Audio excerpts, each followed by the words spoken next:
Welcome to the Personal CFO. Today I want to talk about some recent news that while it may or may not impact our investment decisions, I think it gives us a lesson and a question that we can answer and apply it to the future to become better investors. Let's get started.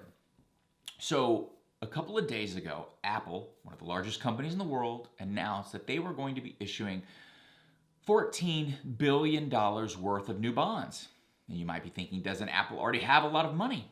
Indeed they do. So a lot of the news is speculating what are they going to do with this new money, dividends, share buybacks, and I don't think that's the important thing to be discussing. I think the important thing that we should be discussing is a question that we can use over and over again, which is understanding as investors, what risk am I taking here? So let's dig into some of the numbers. So these new bonds that Apple issued were anywhere between 5 years and 40 years. And the rates, the interest rates that you would be getting on a 5-year bond would be 0.7, so less than 1%, and on a 40-year bond are less than 3% at around 2.8%. So again, what that means is you give Apple your money for 40 years and they're going to give you roughly inflation back at around 2.8%. Now, what that tells me, since that interest rate is very similar to the US government rate that they're offering us, is people are not viewing Apple as a company as very risky for anything to happen, since those rates are really similar to a government-issued bond. So they're not seeing a lot of risk there. And I think the important thing that we need to discuss is understanding what kind of risk am I taking is looking at other kinds of risks. So let's dig into that. I want to show you an image that you've seen before, and you'll see again throughout these videos because we're going to use it as an investment principle and a way to make better decisions. This is a seesaw. Now, it's not very detailed, and you've probably seen it in different versions where you got kids on it or where you were on it as a kid, and basically one goes up, the other goes down. How can we possibly use a seesaw to help us make better investment decisions in the future? Well, let's talk about it. Let's use bonds as an example. For bonds, we're going to put prices on one side and we're going to put interest rates on the other.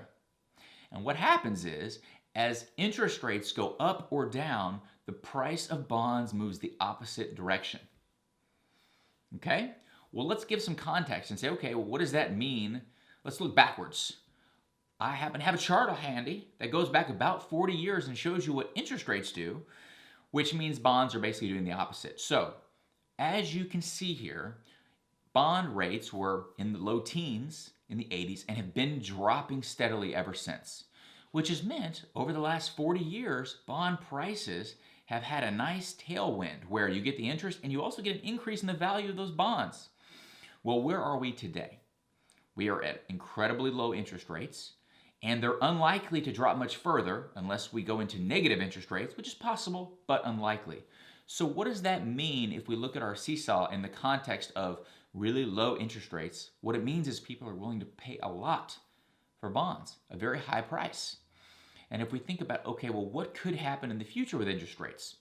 Where they are now, would anyone be all that surprised if interest rates started to go up, especially when you look at a window like 40 years? Probably not. Well, what happens when interest rates or that seesaw starts to go back the other direction? Interest rates go up, prices go down. So that investment that you said, well, this company's quite stable, I'm not too worried about it, this investment ends up being pretty risky in the context of a different kind of risk, which is interest rates going up, prices going down. So not the company going bankrupt, just something unrelated to the company impacting the price of your investment. So when looking at any investment, it's important to understand the risks that you're taking and the price that you're paying. Now again, you're going to see this seesaw image used multiple times when we talk about how to think about risk and future returns with investments. I hope this was helpful. Thanks for investing your time on the Personal CFO.